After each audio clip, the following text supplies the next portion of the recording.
Morning. For 2 days, I've been studying Matthew 15, verse 29 through 38, and some really interesting things have been jumping off the page to me. Jesus went from the Sea of Galilee, then he went up into the hills and kept sitting there, and he kept sitting there, and he kept sitting there, waiting for the crowds to come. Sometimes we have to be patient for the crowds to come. We want it right away, but God knows where they are and how long it's going to take them to get there. And sometimes you just have to keep sitting there.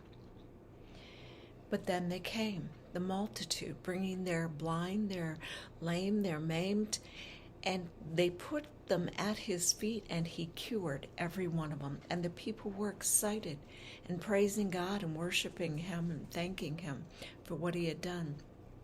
And verse 32 says, Jesus called his disciples and said, I have pity on this people. They've been here 3 days. They don't have any food left, and I'm not willing to send them away hungry. Jesus is never willing to send us away hungry. And he didn't want to have them faint or be exhausted on their way home.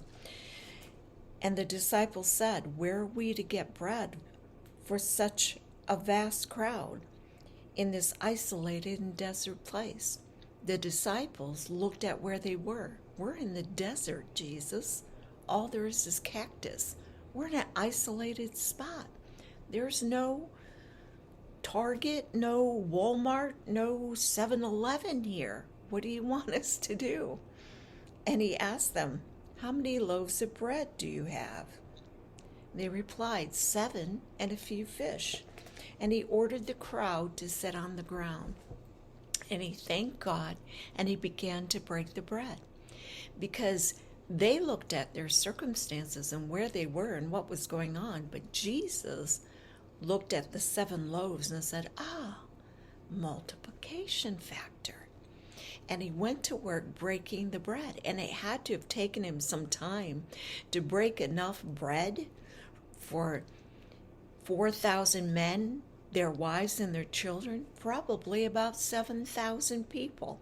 He kept breaking the bread until he had enough for them all to be full, and 7 large provision baskets besides. That's no small task. It had to take some time, but Jesus did it. And he showed his disciples, not only did I feed the people and cause them to be full and satisfied, but I gave you 7 large provision baskets left over so that you could see that the people didn't just have a crumb or two so they wouldn't pass out on the way home. They didn't just have a bite of protein to keep them alert. They were stuffed. And I had 7 baskets left over.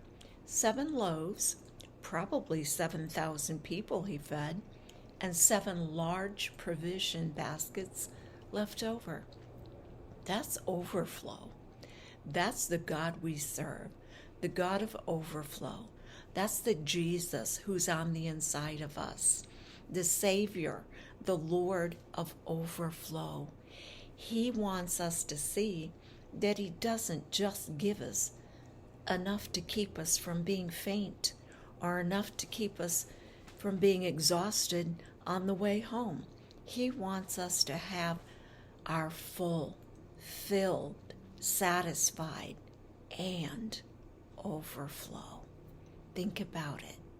We serve a God of overflow. Don't look to your circumstances. Don't see yourself in the desert or an isolated place where there's no hope. Don't look at your 7 loaves and say, I don't have enough.